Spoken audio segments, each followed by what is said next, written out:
kan mogalini aflel bako amunte sika on lejella su ani kle oni nyakuma bi arabay novembre kalo kle mo ani woro samba flani mo anduru ye kuna foni mambolo ko lase oma mal armée ye frappe flake mobti marala leni mena kamarala ni amora yino kulita kera general ambalo sisoko la Guinée Bissau aw mine famal ko nyuma soro nanga kuna foni tilike na konnana kuna foni damnena ni tare taji soro libega no ya anfe na Bamako mi ye bunna fe ulu chama mega bulu bulu chola sabula taji soro li ubega no ya ngami gasoali ali soro li daga gele koswe mobili bawo ulu chama jolo no kasaw ke gasoali mbeno o teka labolike an jado fene soro bi jamun konna mi sidere chama duna anfe no Bamako ni ba yira ka fami operation fuwa kene ali kene fulanga je koswe chauffeur wi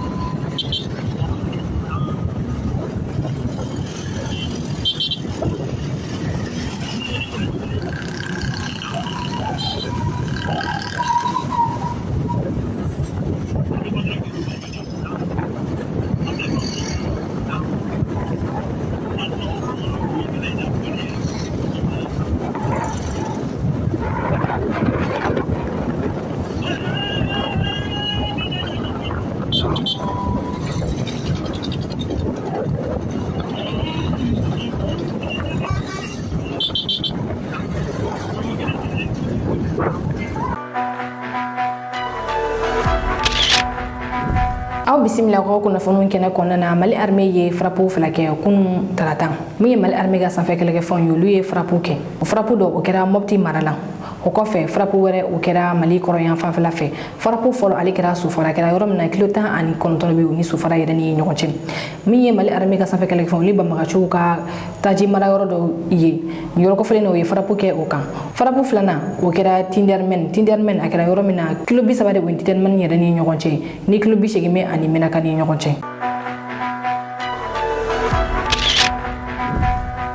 amito la kana ko kona na kasara yi Senegal do soro baflabi baba kante tenado shuka duguje taratala minye alega nyo gawi tasuma kon ni o bemine nyo ga belebele flabi baba kante ga furu kon na mi no be no koroli iba ka fo mo kon bala shishi kon botola ni ro ko fe baba kante ni akadema ulu kon bulla ka bo agara yoro mina odi dramitu ye nu be baflabi ko min konna mi won ni dugudo ni ulu kon boranga wasoro cheni kon kera ka ba jamu ni an asura ko ni na jangu jawla cheni ko fe Madi silama wala al saguma korbasi man si gabu haita bela jeno la gafu ni katamba den bamba kantela kenoto saguma dramitu bajo fula sifa tani nani kare ani sifa woro kare tana to suoto 4 di matin bi talata harotil mugallulo novembre harotil muga ani lulo ta fele nyole la ta ala jemme ka wala gabata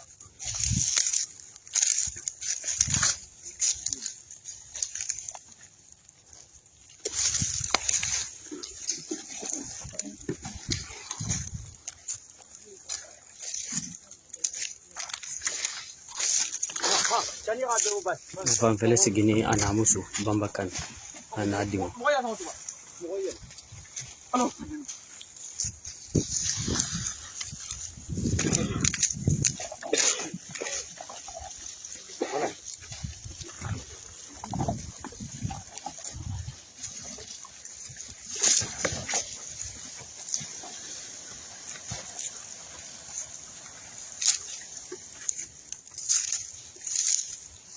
Allahu Akbar.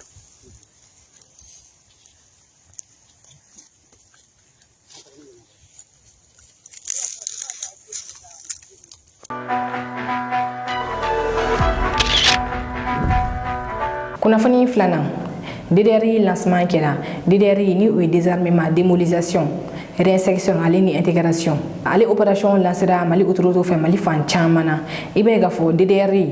ali opération mi ba to kul marfatigu mun marfata ko communauté la kana ina fo gatiana nyogono ali ni kul marfatigu mun fena yi marfata jamana le kama ko fo gladon marfa bla ka da fa ku sete kelela ni opération ba to kul marfatigu wanu ga marfa bla ka ira ka fo ku sete kelela wala ferebe ke kuluta ga do administration ko no do fonction publique do wala fena bita ka bla armée konnana ni opération opération ale lancement kɛra alamsado tɛmɛnen n'o bɛnna novembre kalo tile 20 min ye ministre soumission de réconciliation ni o isna ko ga ministre so olu y'a yira k'a fɔ ko ni opération min filɛ ko al bilala sen ka Mali fan caman na ni o dɔ ye Segu Mopti Menaka Kidal o y'a yira fɛnɛ k'a fɔ ko opération bɛna bila sen ka Tombouctou Gao fo ka taa se Taoudeni ma commission min sigilen don DDR yɛrɛ kunna olu ye bataki kɛ ministère de la réconciliation ka yamaruya kɔnɔ bataki min kɔnɔ y'a yira k'a fɔ ko ni opération in bɛna ni basigi ye jamana kɔnɔ wa ko ala ɲini bɛɛ fɛ bɛɛ k'i cɛsiri yaasa opération min se cogo min na ka kɛ sans sɔrɔ o kɔfɛ ko bɛɛ ka na n'i ka marifa ye ni kana marifaw bila marifatigi wɛrɛ kana ye jamana kɔnɔ na min tɛ Mali yɛrɛ armée ka kɛ ni opération DDR ye min ye MSA ye ni o ye mouvement pour le salut de l'Azawad olu y'a yira k'a fɔ k'olu ka kɛlɛkɛcɛ 2000 k'olu nana marifa bila MSA mɔgɔw ka jaw an y'u sɔrɔ anw ni an ka janga jaw lajɛ ɲɔgɔn fɛ.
Sai dugudenw bɛ kule la Sai ale bɛ Segu mara kɔnɔna na kɛrɛnkɛrɛnnenya Sana commune kɔnɔna Sanakaw u bɛ kule la min ye dugu mɔgɔkɔrɔba ye olu farala ɲɔgɔn kan karido ni ka welemada kɛ ka ɲɛsin Mali autorité ma ni Mali drapeau kun b'u bolo u y'a yira k'a fɔ k'u bɛ sa fiyewu k'u tɛ Mali kɔ bila wa k'u tɛ taa u bolonɔ bila accord la ni banbagaciw ye Mali kɔ kan ka kɛ ni o jɔyɔrɔ ye balo bɛ don sira fɛn fɛn ka na Sai o bɛɛ tigɛlen don Sai mɔgɔkɔrɔbaw ka kuma kɔfɛ min ye Sai sifinakaw ye olu ka ɲɛmɔgɔ ni o ye Seydou Tangara ye ale ye déclaration kɛ déclaration min kɔnɔna na a y'a yira k'a fɔ k'u bɛ wele bila Mali autorité mɔgɔ fɛnɛ kɛ ka se ka dɛmɛ don olu ma cogoya min na ko sira fɛn bɛ na don Sai k'a bɛɛ tigɛlen don wa ko musow bɛ jigin hali forte sɔrɔ k'a kɛ u la u y'a yira fɛnɛ k'a fɔ ko ka denmisɛnninw tɛ ka taa kalan sabula ko kalansow fɛnɛ datugulen don aw ni an ka jɛ Sai mɔgɔkɔrɔbaw ka kuma an ka lamɛn ɲɔgɔn fɛ kɛrɛnkɛrɛnnenya wa alimami ni ale ye kuma kucɛni duwawu ye an k'u lamɛn ɲɔgɔn fɛ an sira hɛrɛ Ala k'an tilen hɛrɛ la an bɛ Ala fo an bɛ Ala barika da o tɛmɛnen kɔfɛ an bɛ soli kira kan n'o ye Ala kira kisi ni nɛɛma b'a ye an bɛ a fo an b'a barika da ne tɔgɔ ye Ali Tangara ne ye Sai alimami ye an b'aw bɛɛ lajɛlen fo an ka ɲɛmɔgɔ an b'u fo bi an b'u fo sini an kɔni bɛ min ɲini aw fɛ kuma kɔni tɛ min bɛ fɔ ne kɔni bɛ kuma de dafa fɔra ka baara in kun cɛ kuma si tɛ ne bɛna min fɔ min bɛ fɔ kuma bɛɛ fɔra k'a ban hali bi a kun ye fasoko ani maliko de an ko an ti jamana kɔ bila bi an t'an kɔ bila sini hali n'a tɛmɛna nin kan an kɔni an ti jamana kɔ bila u bɛ se fɛn o fɛn na u k'a kɛ anw bɛ jamana nɔfɛ bi an b'a nɔfɛ sini a jamana ɲɛmɔgɔ aw fana a k'a kɔfilɛ an na an kulola k'i kulo fo ka taa an taara ji bɛɛ ban hali bi an bɛ foyi t'an bɛ bɔ sirimɛ bɔ an ye kuma in kɛ dogora fo ka n'a kɛ bangini na hali bi o kelen de don hali sɔgɔma in na mugu de tigɛra sisan an bɛ sɔrɔ ka n'an ka baara in na an bɛ min ɲini aw fɛ a y'a lajɛ a k'an magɛn ɲɔgɔn na bibi in na dugu in na baloko kɔni a banna pewu e bɛ ne ni mɔgɔw bɛ dugu kɔnɔ minɛn b'u bolo k'u bɛ balo san u t'a san ta yɛrɛ sɔrɔ an b'a ɲini aw fɛ ko kɔni n'a gɛlɛyara se hakɛ dɔ la a bɔra dugu kɔni na n'o tɛ an kɔni nugu t'an ka laɲini ye ne y'a ye ko in sera nin bɛɛ ma k'a sɔrɔ an b'a fɔ an y'a dogo k'a fɔ an ye gunde la pour que an ka se k'an magɛn ne magɛn bɛ kɛ dogo la an b'a kɛ bangini ye a k'a dɔn k'a fɔ degun min b'an kan bi balongo te ko banga frako banga kalango banga ay angon ba nyina fa aka mage no gonna akana suma de aya ji aka mage oru ko menne sai alman fe ko fanya be akoto be masal ala mahawda halbi amna do ke jamaye ambega jega nganya siri aya ngana ka kile togo min ala sonama ala be bodan mandamo tugora ala ka ambe sawama bismillahir rahmanir kunnafoni sabanan Guinée Bissau kalalendo General Umar Ambalo Sissoco ya yira kafa ko amnena armée fe bi araba klingaina General Umar Ambalo Sissoco ya yira kafa kurita kira alila bi ni ayo bataki ke ka chi France ga kunnafoni sola no luye kunnafoni ngane di bi klingaina General Umar Ambalo Sissoco ale kala fili baro labe afeno karidon temene ni kala fi jagol ma kono do shine alamsan ngami e candidat fle ni original Ambalo Sissoco da alini opposant ou fla bayda fa ko de gaina ni kala filina mi General Umar Ambalo Sissoco mo ko do yira fa ko General Umar Ambalo Sissoco gaina 65% ni kala fina ko victoire be o de bolo General Umar Ambalo Sissoco aya ira fa ko aldorma mina ko mi aka chef d'état major ni o général biangé na ko o minena kata se vice chef d'état major Mamadou Touré alini aka ministre de la sécurité ni o Boudje Kandé ko be minena wa ko ni bara en ka kera wa armée de chef d'état major refe ko de ni ko de ina be ni ngata olu mine akon nya ira ka fo ko mi mugu yo ko kon machi nga mi yete mo shi chama lo ira fa ko mugu kan borani ro ko foli nuna General Umar Ambalo Sissoco wale yere militaire General do akara Guinée Bissau premier ministre kata en 2016 kata bla en 2018 la en 2019 la kala filmi kira ay kamo jamana ko tiyano fe ni atara asigira fangala en 2020 en 2025 na akamanda banani sankelen yere sabula ay sankelen retard la kasoma kala fil baro la be nga benata ay kala fil baro la be karidon temene nga kala filin kon ma kunche nyumana sabula General Umar Ambalo Sissoco ale tata mine bi aka pale présidentiel la bureau kon nana militaire ou fait ni ayere de yo okuna foni lasi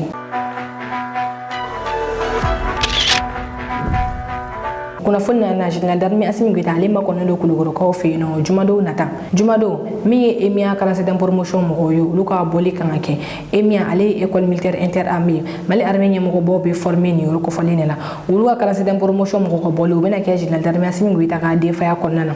o ko mo konnana mi mali ministre de la défense General Sadio Camara ale ko kulugoro ko fe no kunu trata ni ata la je baramu ka ke ka jamana ko tigi ma kono ma jamu me ala kulubo ala mi armée ka kuna fondi sere formatif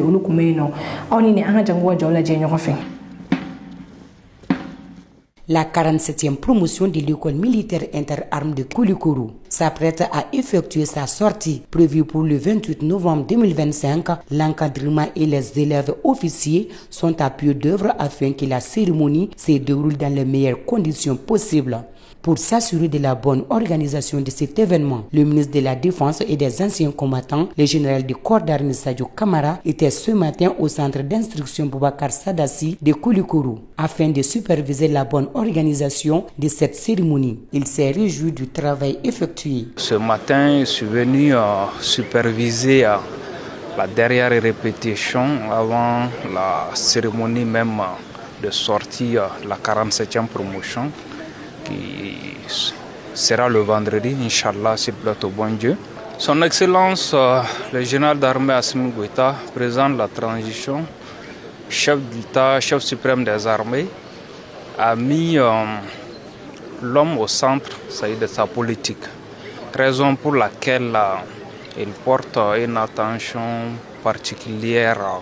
à la formation des hommes. Après avoir minutieusement observé l'exercice des défilés, le ministre Camara a tenu à apporter quelques retouches afin de donner plus d'éclat à l'événement. Ce que nous avons vu est rassurant. Nous pouvons affirmer que tout est fin prêt pour la sortie.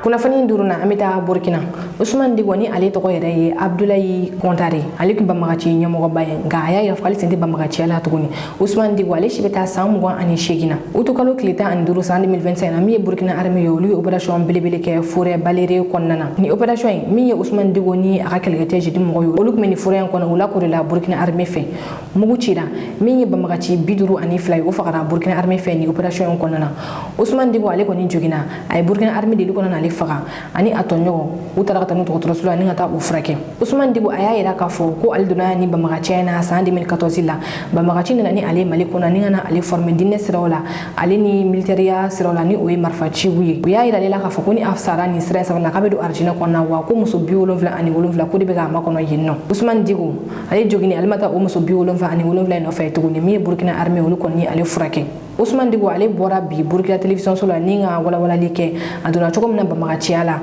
ka ɲɛfɔli kɛ o la. Aw ni an ka janga lamɛn ɲɔgɔn fɛ ka bi kunnafoniw kucɛ o kan. Il se nomme Dicko Ousmane, alias Abdoulaye Kontane. Cet homme est un seigneur de guerre, mais il a trouvé plus fort que lui des éléments de l'armée burkinabé. Ancien cadre terroriste âgé de 28 ans, sa motivation, selon ses propres aveux, était de faire le djihad pour instaurer la charia au Burkina Faso et se retrouver plus tard au paradis où l'attendent 77 vierges après sa mort. Mais ces projets funestes sont stoppés net le 15 août 2025 lorsque les FDS mettent le grappin sur lui à l'issue de violents combats contre plus d'une centaine de terroristes dans la forêt de Baléré, région du Goulbo.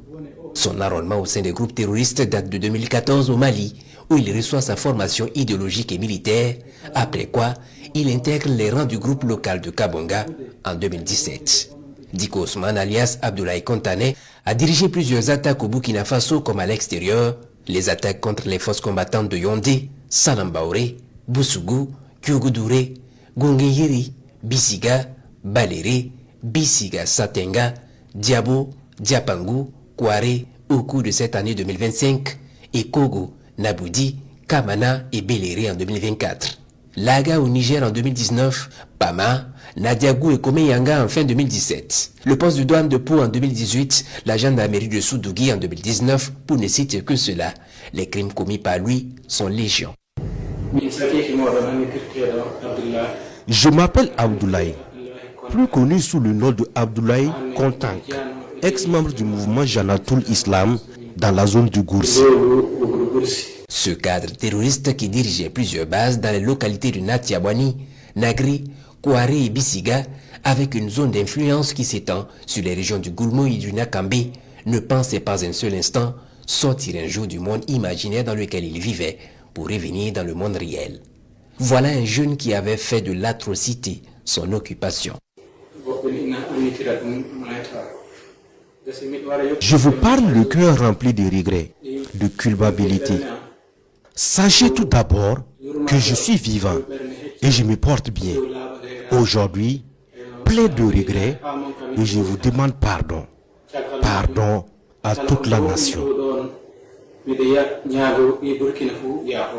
Après 9 ans passés aux côtés des terroristes, les aventures funestes de Abdoulaye Kontane s'arrêtent au moment où lui et ses compères croisent le chemin des forces de défense et de sécurité dans le Goulmo. Il a fait de nombreux dégâts et ôté des vies au nom de la religion.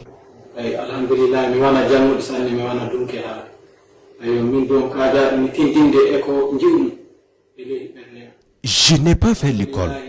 Je viens juste faire un témoignage. Je me suis retrouvé avec les soldats burkinabés à Soudoupodou dans la zone de Fada. Je me suis retrouvé dans leurs mains. Ils ne m'ont pas frappé. Ils ne m'ont pas torturé. J'étais bien traité, bien nourri. Ils m'ont montré que j'étais dans un mauvais chemin. Ils ont fait venir de vrais prêcheurs pour me parler du vrai islam et ses recommandations.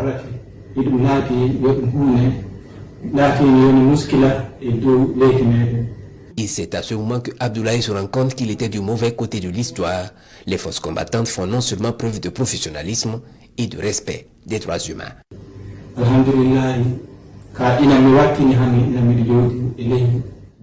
Dieu merci, aujourd'hui, j'ai compris que je suis une nouvelle personne.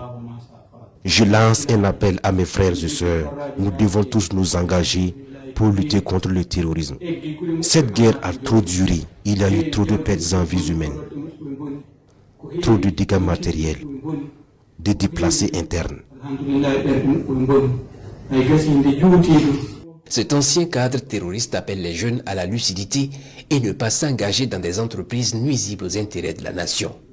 Aux leaders terroristes, il adresse également un message, celui d'arrêter simplement de s'attaquer à des populations qui ne demandent qu'à vivre dignement.